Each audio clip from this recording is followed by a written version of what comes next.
Our Zone 9B garden lives in a strange bubble. Stable weather, highs in the 80s, lows in the 70s. But stable weather doesn't mean stable plants. Some are thriving so hard. 20 pounds of okra, lilies blooming twice, while others are flat out failing. And if you stick with me till the end, you'll see the angel trumpets about to unleash their biggest bloom of the year. So hello and welcome to the Bowtie Gardens. I'm Bowtie David. We are in Destin, Florida. It is Florida, folks, and it's beautiful right now. We are in our summer pattern. I think last time we did a garden tour, we had had a lot of rain and we were starting to get into the summer pattern then. We are a whole month into that summer pattern with a minor change. It's been a little bit different than the previous year. Now, last year was very hot. It was a hot year. This year has been more normal, which has been very nice. The whole past month, we've had the highs in the upper 80s, very few 90s, and the lows for the first half of this past month were in the low 80s, which means our high and low didn't change very much. Now the reason that is because we've got the Gulf of Mexico right there and the very large Choctawhatchee Bay right behind me. You can see on this picture that we are stuck smack dab in the middle. As the wind comes across either body of water, it cools and becomes a little bit more stable. Right now our water temperature is running around 83 degrees, so all the highs and all the lows are kind of pulled into closer at the 83 degrees. Now, over there on the other side of the bay, they have normal weather. They're getting highs in the 90s, they're getting lows in the low 70s. It's been beautiful over there. We're not so lucky. Because we're pulled into this bubble so tightly, we don't get a wide range, which is why some of the stuff that we have hasn't started producing yet. And we'll see that in the raised beds. That's part 3 of the 3-part garden tour, so stick around. Be sure to subscribe so you don't miss a thing coming up in the September garden bed tours. Now these are my own personal journals, of course. Like I say, every month I do look at these frequently. I go back and I see what I did last year or the year before, or recently. You might have seen that strawberry propagation video that I did. I had so much fun putting that together, going back over 4 years worth of video of how I've been treating those strawberries. And you'll notice in the upper left hand corner, every scene is dated as far as the year and the month that it happened. And so that was just so much fun to walk down memory lane to pull all that together. You see there's a little symbol up here in the upper right hand corner. That means there's a link to that strawberry video down in the description below. So be sure to check that out when you get a chance. It's not a very long one, not like these garden tours that go on for half an hour or so. I try to keep them shorter, but you know me, I talk a lot and I like to get details in because as I'm going back through these things in the future, I like to know exactly what was going on in 2025 in September with that particular thing. And so that's why I keep these very careful notes. You'll also notice in the index below that there is a lot of timestamp index. It allows me to go in and pick out what I want to see when I want to see it. And folks, if you're not interested in something I'm showing, skip to the next little section. There's always another little section. There's always another little thing you can watch. And continue on. We've had this summer pattern, but we have just started hitting the 70s for lows, and it's been wonderful. It wasn't but about 2 weeks ago we hit our first 70-degree low in the morning, and it felt great. Of course, you know, one of the big challenges that I've discovered, I've been out to Vegas. It's hot out there, but you know what? It's bearable because at night it gets down to 60 degrees or whatever it gets down to, and you can bear it. The thing that I find so difficult during the summers here is that the highs and lows, both of them, are high, and it really gets exhausting. Now, this is not the first time we've lived near a coast. We lived on the coast down in South Texas for 10 years. Mrs. Bowtie grew up down there, but we lived down there, and I learned that those highs and lows, when the highs and lows were only about 4 degrees apart, it was an exhausting summer, especially if you're working outdoors. Fortunately, back then, I didn't work outdoors a lot. I do now, as a handyman. So anyway, that's the weather. Moving right along, we need to get right into this garden tour and start talking about what's going on, some of the neat things that are happening. I've learned a couple things this month that I didn't know, which is always the plan, right? Always finding out new things. You'll see we have this map in the corner here that shows you approximately where we are, and we're going to start over there in the southeast corner of the property on the other side of the driveway. Let's get going on this comfrey bed over here. And yes, I know there's not a single comfrey plant in my comfrey bed, but there's going to be. I've got hope. I've called this place the zombie wood chip pile, the zombie comfrey bed, Now it's the Cana Lily bed, and that's what we got right here. And I did not know a lot about Cana Lilies. I know they're beautiful. I know they had a lot of flowers, so when these things started to have their flowers and fail real quick, I thought, wait, what's going on? Maybe it's because they're new or what? I don't know. But interestingly enough, you see this green thing right here? This thing will shoot up another bloom here. If I come down over this way, you can actually see this has bloomed and looked pretty, and it's making these little fruit here. And this is going to start another little stem that goes up. We're going to see that happening here in a little bit better. But I was very excited to see that. Now I understand how they work. There's all kinds of pups coming out, and these new Cana Lilies.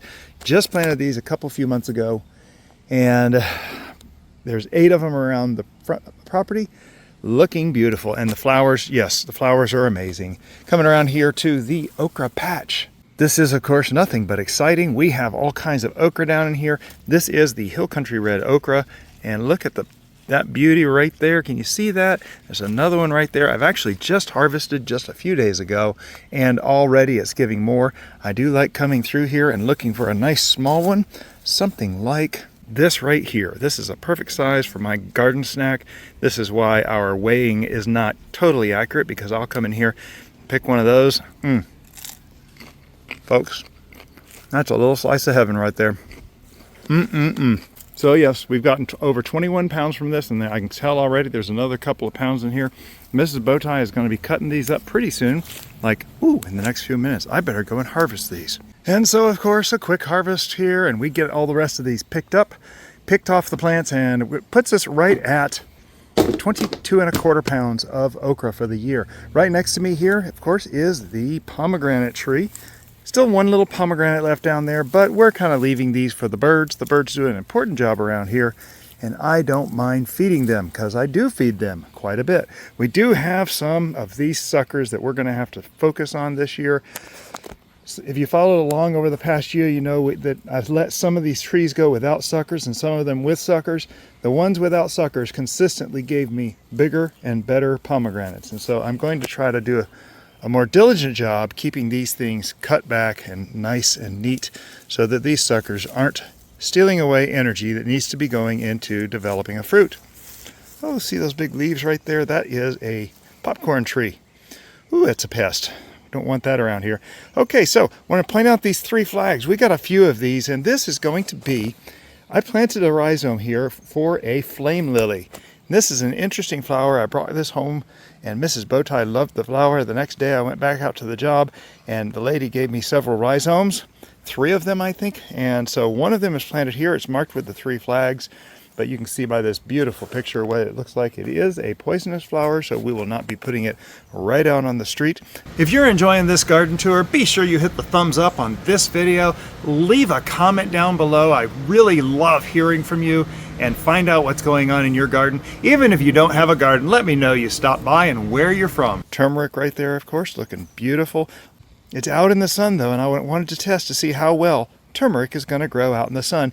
And it's been growing here all summer, and it is not doing well. So I know turmeric is an understory plant. This is just not the place for a turmeric, because it just has been on the struggle bus the whole summer. And I don't know what it's going to give us as far as fruit when it's done. I say fruit as far as roots when it's done, but we'll have to see. This thing has not grown worth a darn, has it? The American Beautyberry plant right here is looking beautiful. I just think these berries are the most pretty thing, and I'd like to have a couple more of these in the garden. But look at the color of those. Isn't that amazing? Now these are edible. I've been told you can make jams and jellies out of these. Someone said that you could take the leaves and rub them on yourself and keep mosquitoes away. That doesn't work for me. So mosquitoes are still here. We have some pretty aggressive mosquitoes, folks, and I'm not going to place any hope in rubbing the leaves on me. Oh, but look at what we have here. We have an assassin bug.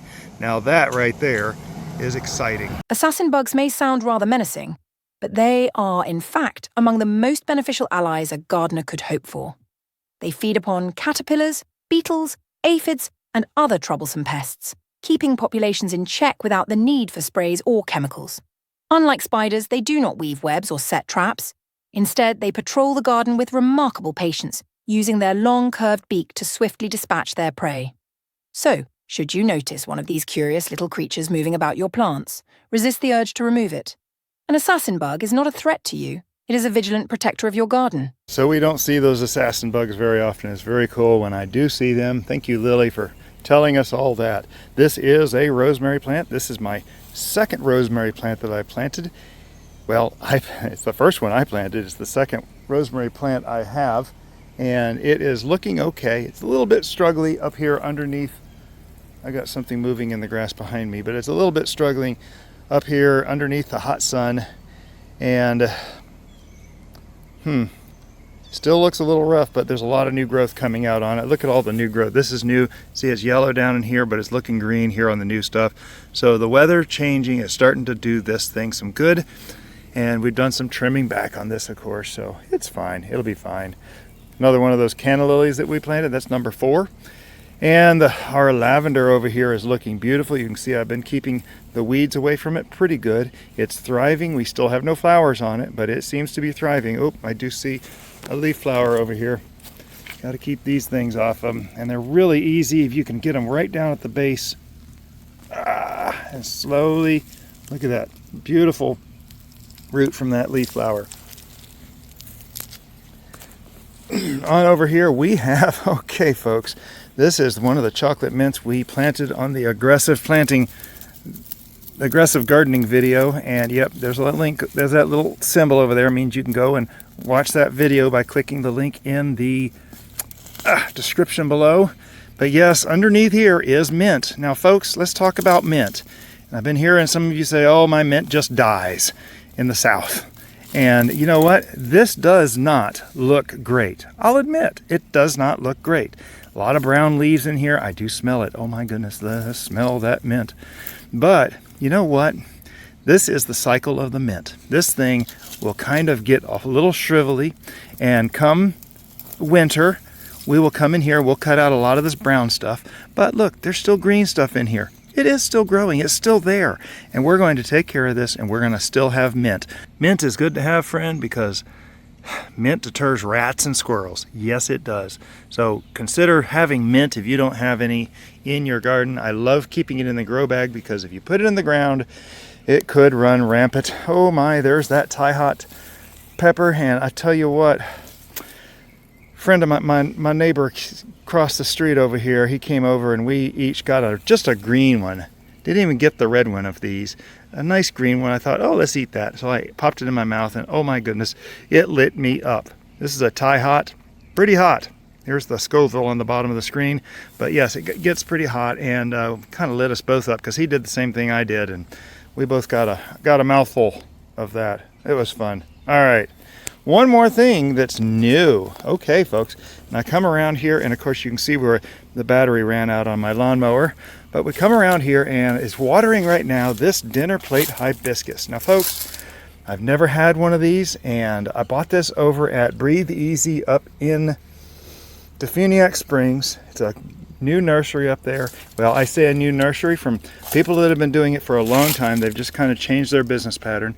There's all kinds of new growth in here. That leaf and this leaf are new. Rest of these are older leaves, but they are growing slowly. Now, one thing to keep in mind when you're looking at something like this, okay, this plant was just planted not long ago, less than a month ago. It wasn't in the ground last garden tour. And so it is still developing its roots. And I come in here and I turn on this hose. I gotta run. In fact, we're gonna go look at that brown turkey fig tree over there. I've gotta come over here and run an irrigation line from this point right here. In fact, I found my drip tubing that I use. I'm going to put a ring around this of drip tubing, and then I'm going to run from this back over to the Dinnerplate Hibiscus so it gets regular wattering. But this is the brown turkey fig tree that barely set in the ground. People, look at that. I'm giving this thing a nice jiggle. It is in there solid.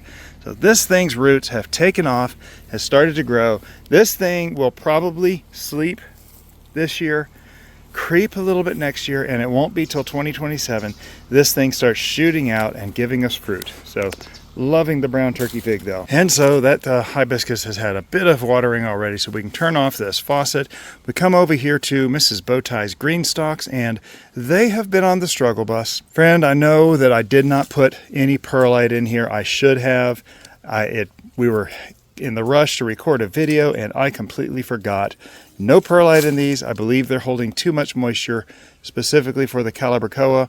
I've been coming in here and shutting off every few days the little spigot in here that comes from the irrigation, and that allows it to dry out just a little bit more. One of our very last strawberries in here did kick the bucket and did not get planted. You'll see that in the raised garden bed tour coming up in part 3. I think I've already mentioned that once. If I haven't mentioned it, well, there you go.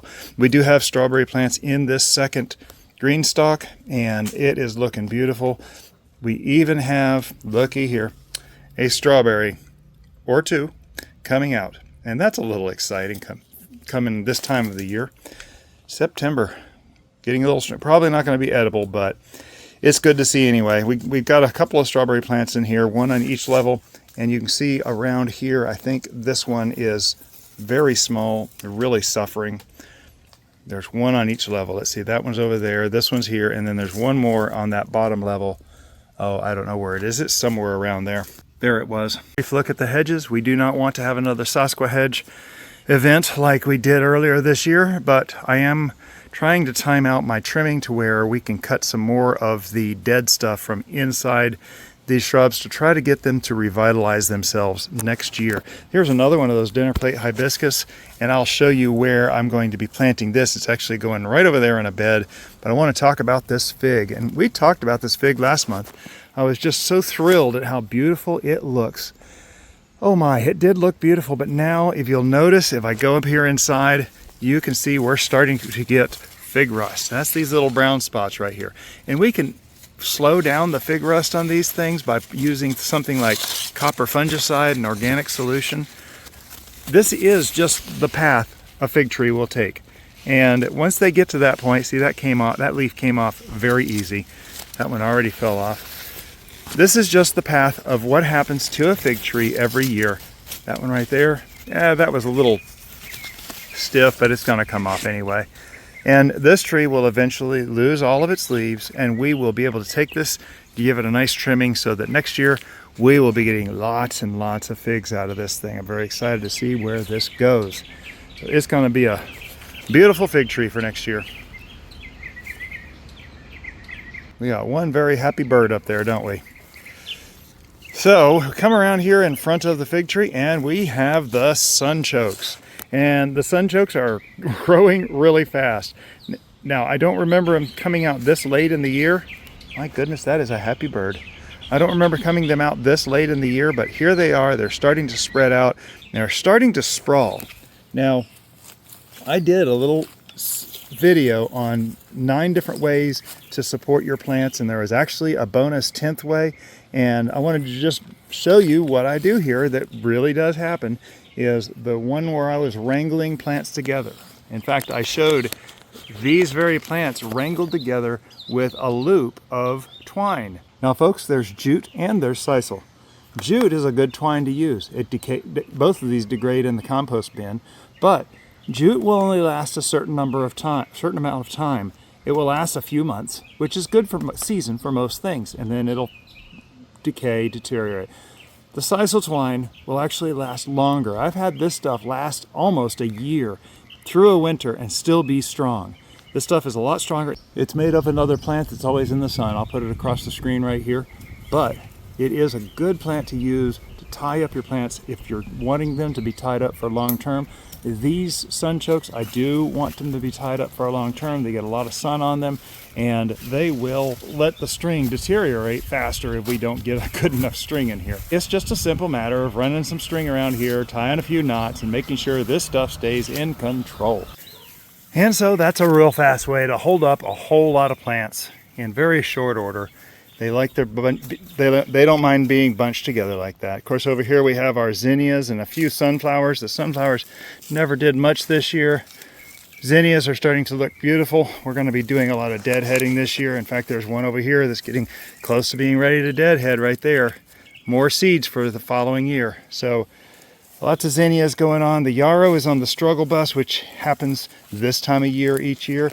It'll come back. It'll be a new plant next year. I'll cut all the flower stalks off of there and it will be happy. Turmeric, another Cana Lily. Now this is the one that's already bloomed twice. It bloomed first off on these. In fact, if you saw the short, there's a link to it up there. If you saw the short to our first bloom, that was very exciting. Walked out Sunday morning. This was the second bloom, and this is already getting ready to start a third bloom. Of course, we don't have very many of them, so there's not really continuous blooming yet. Next year, there'll be a lot more plants in here, and we'll have just continuously blooming. The Amaryllis down here looking a little bit struggly. Got to figure that one out. Thyme, of course, down there in the little cage in my shadow. The pollinator beds on the front and back of the American sycamore tree. We're going to start in the back up here. And we got a very dirty bird bath. Oh my goodness, I'm embarrassed to show that. Yes, we got to clean our bird bath. Someone's going to fuss at me about that in a live stream somewhere. I can feel it coming already. I have a brush around here somewhere. I just need to get this thing cleaned. See, folks, every once in a while I have to do a job around here just to make it look like I actually do something here.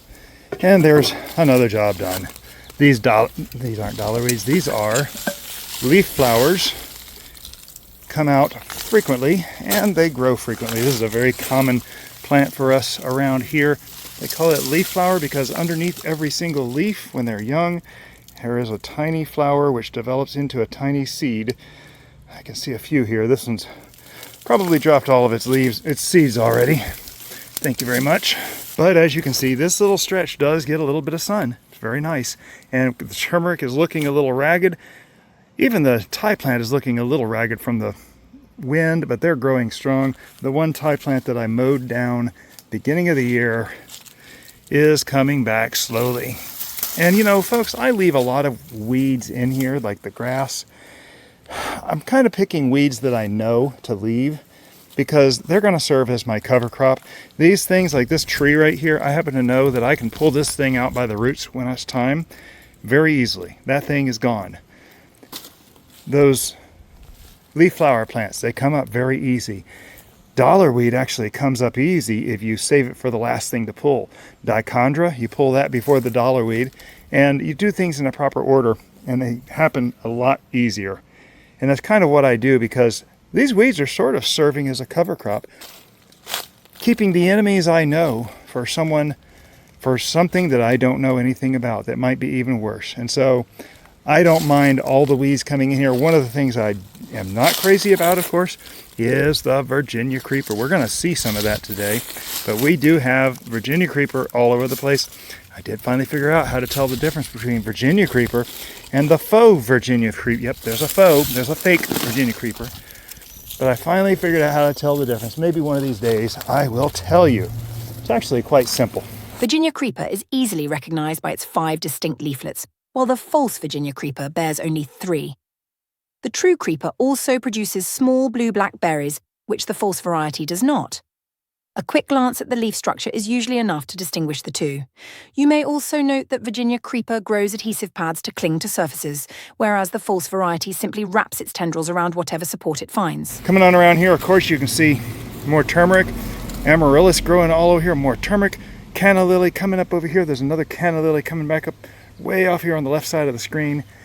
The Thai plants, these Thai plants are beautiful. Now, we also have our new resident down here. This is our Chapel Hill Gold Lantana. And I love this thing. It's a beautiful, beautiful gold colored flower. They're coming out with all kinds of new flowers now. Last month we showed this and it was really on the struggle bus because I had just planted it and I had left it in the pot a little too long. But look how perky all the leaves are, all the flowers, new flowers coming out everywhere. This thing is going to take off and start growing. I wouldn't mind having this whole area here covered with these gold flowers one day. So this is the first year. I got that all over at Breathe Easy as well. Little link in the upper right hand corner shows you that there is a link down in the timestamp index below at about this point in the video. The Dinnerplate Hibiscus that you saw at the end of the hedge over there, it is going to go somewhere in here, maybe back behind there where that big leaf flower is, I need to find a good place for it to live. And that's going to take a little bit of thinking. I've actually been thinking about between these Thai plants here, there is a little bit of a gap without much damage to what's there. So we'll have to see which gets where. That would be a real nice place. It's well drained. Of course, everything here is well drained. We're on sand. And our sand, friend, drains like crazy. It just siphons the water away. But it does get good irrigation right there. So that's kind of what I'm looking at right now. Those Thai plants over there kind of show a little bit of wind damage. That kind of concerns me a little bit. Coming down here to the front pollinator bed, of course, over here we have a new plant, another new plant. Well, of course, we've got our poinsettia right here. It's supposed to be a trap plant for whitefly. I'm not seeing it this year. I haven't seen any whitefly at all this year. I claim it's going to be a trap plant for whitefly. I think it's what happened to me. I don't have any evidence of it. I didn't take picture or video or anything. This is a new sage plant thanks to Sherrie.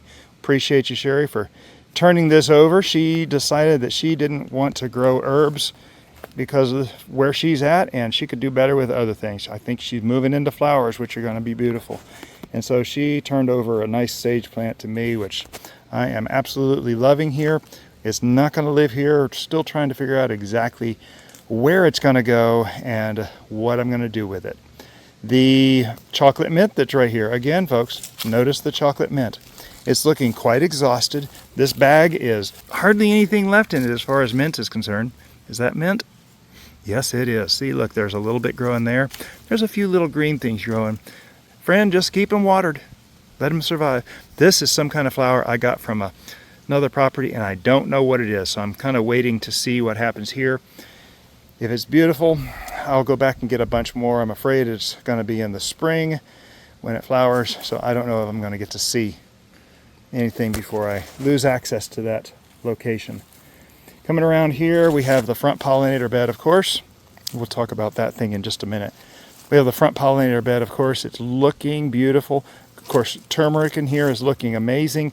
The pineapple back there is looking good. There is a yarrow inside these bricks right here. I don't know if this thing's going to come back or not. Do they have a lifespan? If anybody knows, please tell me in the comments. I'm beginning to think maybe the lifespan on my yarrow is going to be 3 or 4 years. There is down here rain lilies, folks. These are little pink flowers that are just beautiful. Like that's a petal from one. Beautiful, delicate pink flowers, and I have got to get these out of this bed and into a location where they can thrive better. You know me, friend. I am really rough on my beds. If I stick something in, it just has to survive. Well, it's not working for these poor little flowers. They're beautiful. They are from a friend's father, and I don't want them to disappear. So I'm going to have to get several of these. There are several in here. They are just suffering. The Egyptian walking onions over here are just coming along. Of course, this looks a lot better than it did last month. It's a lot more cleared, but look how few plants I'm down to. There's one there, one over there, another couple clusters there, and another cluster up there. Yeah, I let the grass grow. I was curious to see how much they could survive. It's an area I could control, and I had to control it. So, yeah, we kind of suffered a little bit here with the walking onions. Can't really let the grass take over them too much. A couple of those Biden's alba sitting up there that we're going to have to pull out. I do want to show these mums over here. They are getting ready to bloom. And this is Mrs. Bowtie's flowers. She loves these mums. They seem to just keep going and keep going. There's a little bit of dead in here that we need to clean out on occasion, but that's okay because when they start blooming, in fact, if you look close, you can see blooms are just right on the verge of coming out all over the place. Same in the other mum's pot on the other side of the goose over there. You can barely see the top of it. The next thing is the tree checkup. We are in September, folks. If you look very carefully up in there, you'll notice that we are starting to see a few more brown leaves. Now this tree does drop leaves all year long, which is great for browns in the compost. And I'm picking up more and more in the lawnmower as I cut the grass. But it's doing its job. It's starting to come to the end of the season. Now last month we rescued an American Sycamore Seedling, and you'll see that here come the end of this tour a little bit later on. So stick around so you can see where we're on a Sycamore Seedling. And so that tree is looking beautiful. I do want to show you the Crepe Myrtle over here. This Crepe Myrtle has been interesting this year. It's always had little flowers on it somewhere. It's been continuous bloom, which it hadn't done that for me before. Look at those big, huge clusters of flowers up there. It's amazing. Now this is what we call a persistent Crepe Myrtle. There's persistent and there's not persistent. What that means is these berries, those flowers turn into these berries. The berries have seeds in them that the birds will feed on all winter. And I can actually open this up and you can see there's a few little seeds in there that they will eat. And because they're persistent, they will stay on the tree all winter long. They're not going to fall all over the floor, so we have to clean them up. They're going to just stick here and be food for the birds, and they'll come along and they'll feed them, and we'll have lots of birds in these things all year long. Two of the crepe myrtles.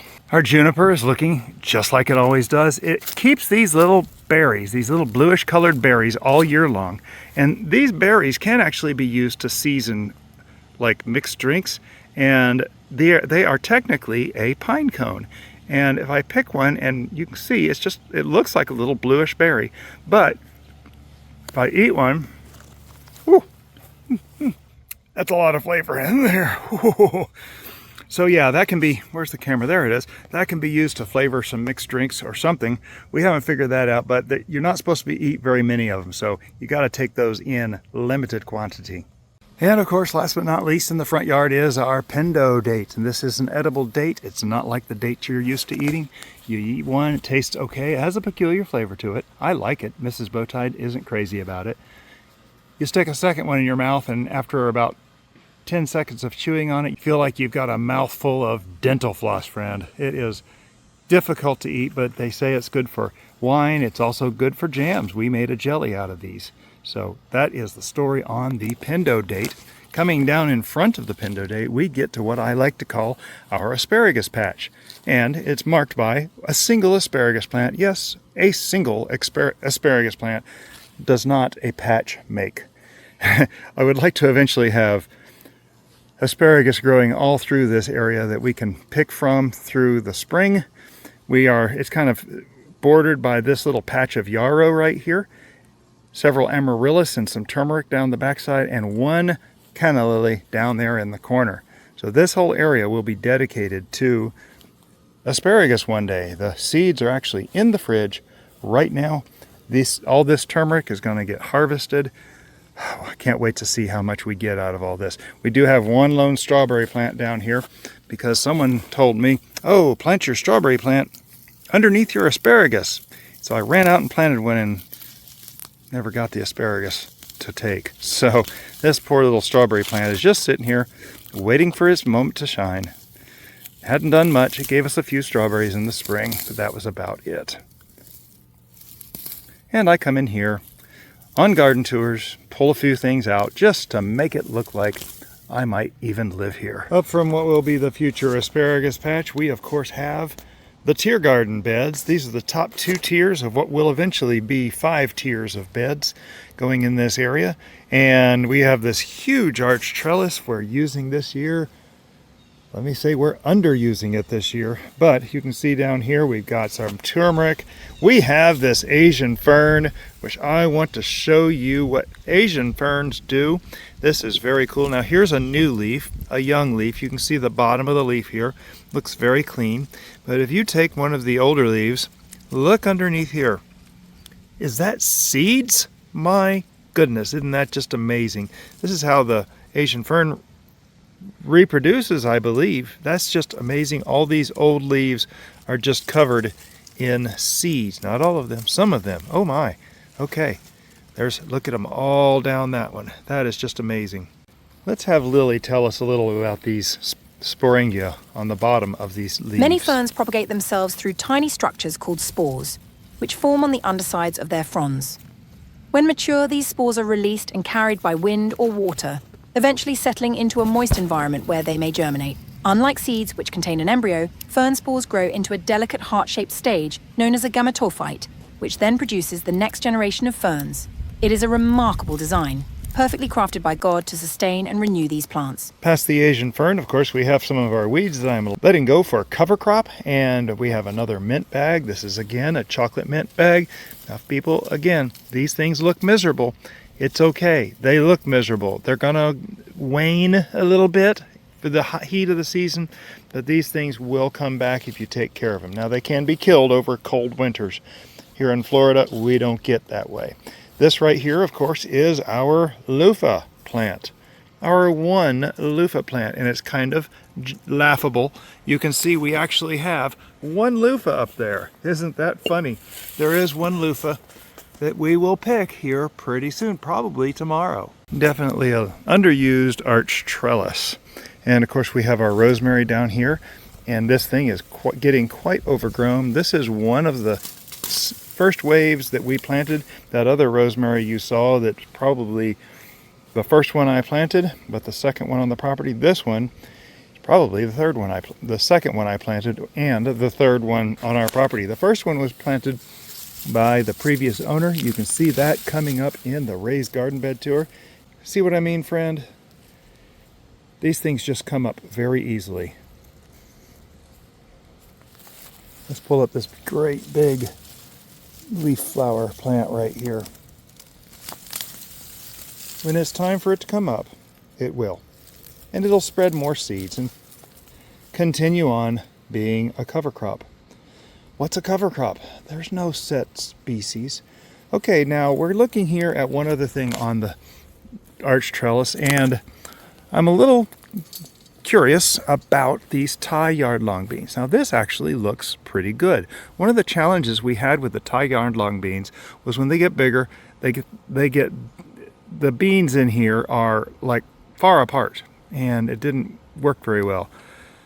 I'm going to take this one right here. This is a young one, and it looks pretty good, and we're going to try it right now just to see what it's like. Someone told me they should be eaten younger. Good flavor. Good flavor. They're small though. Interesting. I'm going to try this bigger one now.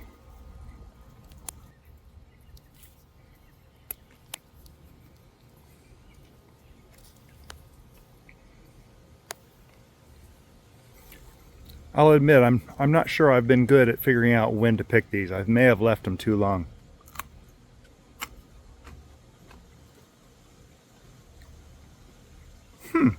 They are definitely better at this stage. I'm actually a little impressed. I bet I could convince Mrs. Bowtie of that. Pretty good. We had a pretty bad experience. Well, I wouldn't say a bad experience. We didn't hate it, but it wasn't great. That could be better. Gardens happen. You might have finally converted me. So over here on the other side of the bed, of course, we have a whole bunch of zinnias. I do want to point out, we have 3 flags here. This is going to be our fire lily, and I'm a little excited to see what grows of these. They were given to me by a client, and I brought one flower home, and Mrs. Bowtie loved it. So we're going to try to grow some. We were warned to be careful because they will grow wild, and they get into things. So we need to watch out. There is a rhizome buried right there, though, that we're waiting for to grow. Turmeric and more zinnias. This is our dino kale. Second year, it's going to be heading into a third year very soon. This thing we cut off at the base, and it's come up with a whole new plant. I'm very excited about that. I need to give it a little bit of support, like maybe a stake. Zinnias, and of course turmeric all over the place. Back here behind the tier garden, of course, we have our big pile of next year's compost, because we may not have our equestrian center compost next year. Right next to, yep, the grape arbor. And yeah, this is our Sasqua hedge for now, and I've actually left this side kind of closed. We're going to kind of push through here maybe.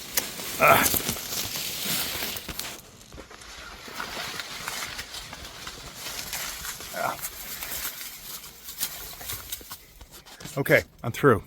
Now, it's a gorgeous day today, friend, but I'll tell you what, it is still cooler inside here. This is amazing. You can see the leaves are starting to fail. We will be losing all the leaves on these grapes, and when that happens, we will be trimming this back. Interestingly enough, we have 1, 2, 3, and 4 original vines. We also have additional ones that have grown up. Like this one here came the second year, and it's growing all over the place. And if I turn around, there were no vines planted on this side over here. But this vine right here started dropping these feelers down to the ground. And it actually, this is one of them. It grew, it hit the ground, it developed roots, and look at that. It's another vine. We could cut this off and make it separate from its parent on the other side of the arch trellis. It connects all the way up there, goes up, and it goes all the way down to, I think, this vine right here. So it's rooted on 2 ends, which is very cool. You can also see over here, another vine is doing the same thing. It's dropped down all these feelers for the ground, and some of these have rooted in. That one right there has rooted in, and it's made a new feeding space for itself. That is just amazing. Wow. Love how grapes develop. Wonder if this means we'll have more grapes next year. And yes, I left the front of this covered like that for this purpose, to make this room in here. It's very cool. I actually did cut out, if I turn around here, you can see the back is all open. And you just walk right out the back here like you're walking out of a building. Oh, I love this. This is just the neatest thing. We come around here, and just to our right, of course, we have, anybody know what these are? We had a video on this. I don't know if it's even out yet, but this was when we planted our new crop of potatoes.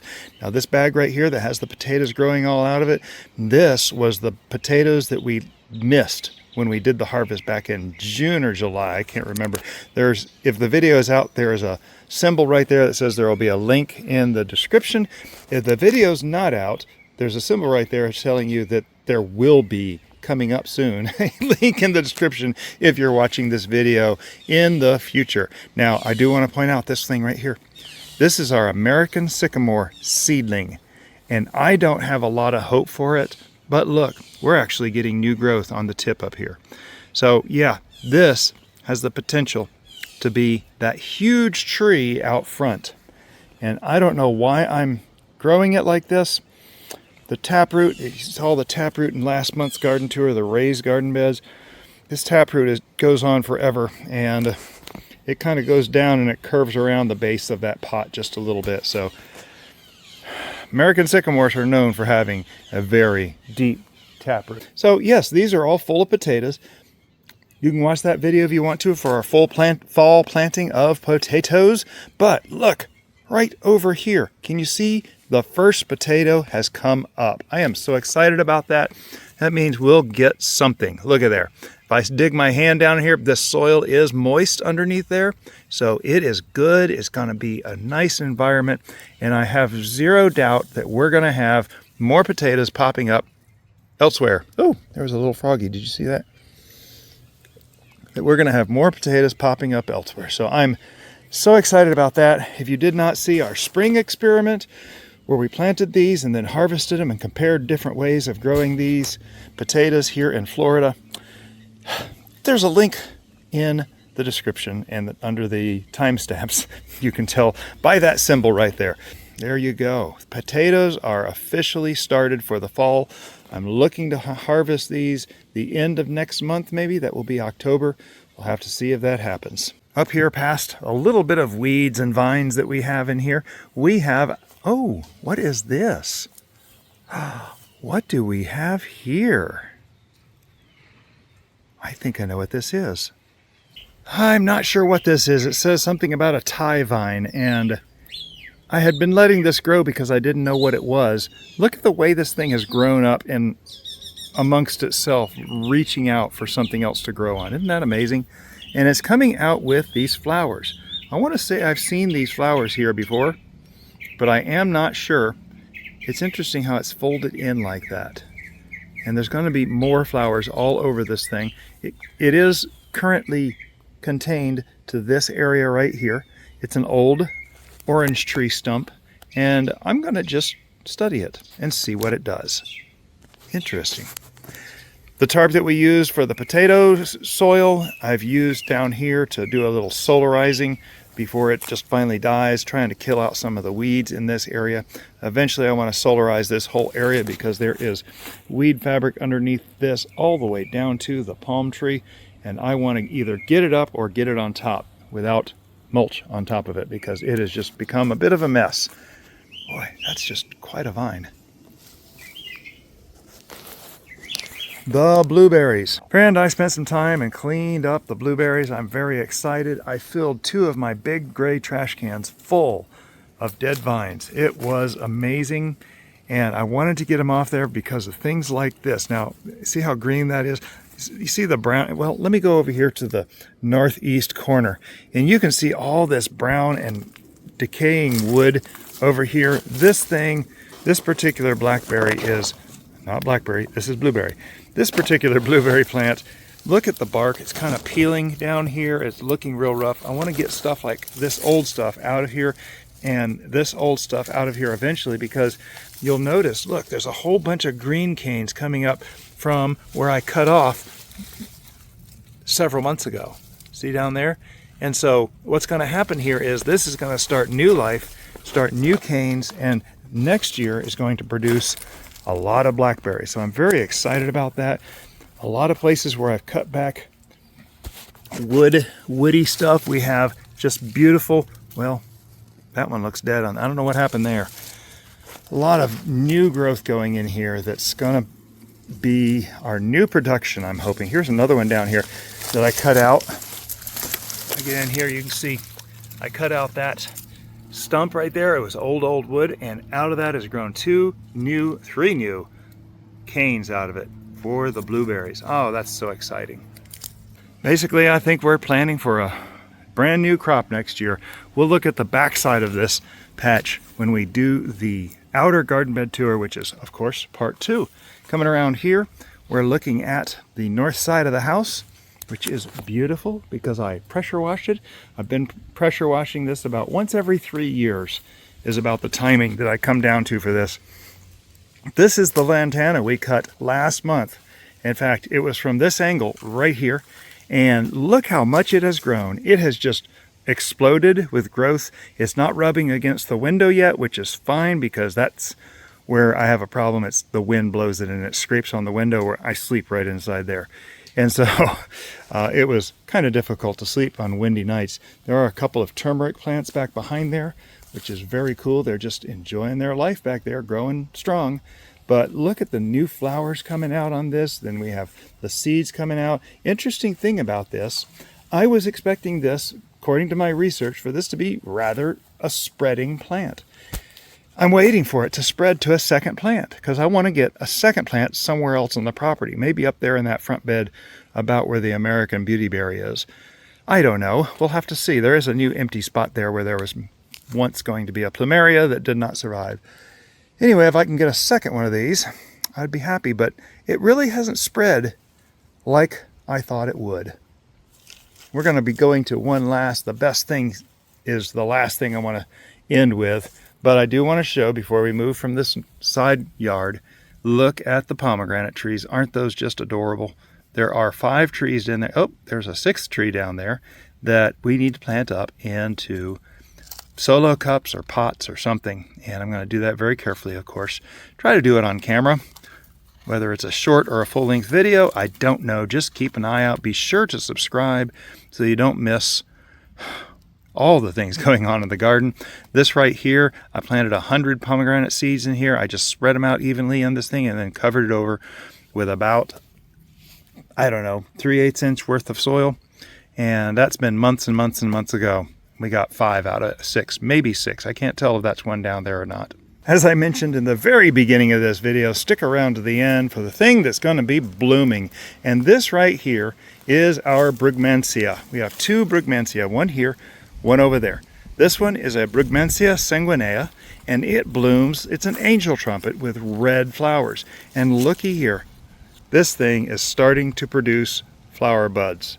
And there's all over, there's several of them on here. There's 3 right there. That's the one I was looking for.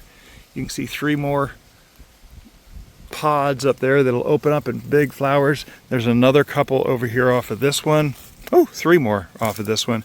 There's another few around the corner here off of this one. Another 2 right there, and there will be more growing down the stem here. But this will be our red Brugmansia sanguinea. And if you look over here, this is exciting.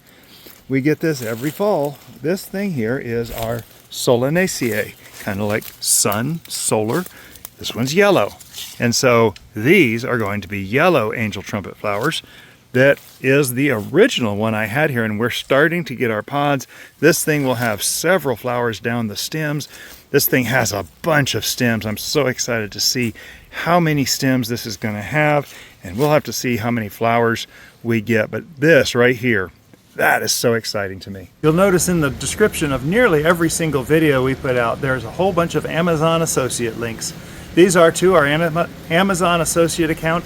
The great thing is you can go in there and you can see exactly what we use. I've linked exactly the things we have bought from Amazon that we use inside for preserving, we use out in the garden, everything. And so be sure to check those out. Click on the links. Here's the other side of that. If you use those links to start your Amazon shopping, we actually will get a credit of anything you buy on Amazon for the next 24 hours, I believe it is. So be sure to start your next Amazon shopping spree on one of the links on our videos. And so that's the front and side garden tour for September of 2025. I normally do these things in the exact same order, and I got the Brugmansia out of order because I'm just so excited about that right there. We're gonna have beautiful flowers this year. This is one of my favorite plants. It is a toxic plant, so it is not near the sidewalk. You'll notice it's up in the property, kind of behind other stuff.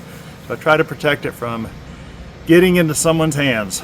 As I mentioned in the beginning of this video, this is of course the first of 3 parts of my monthly garden tours. This is my own personal journal, which is why there's a lot of detail in every one of them.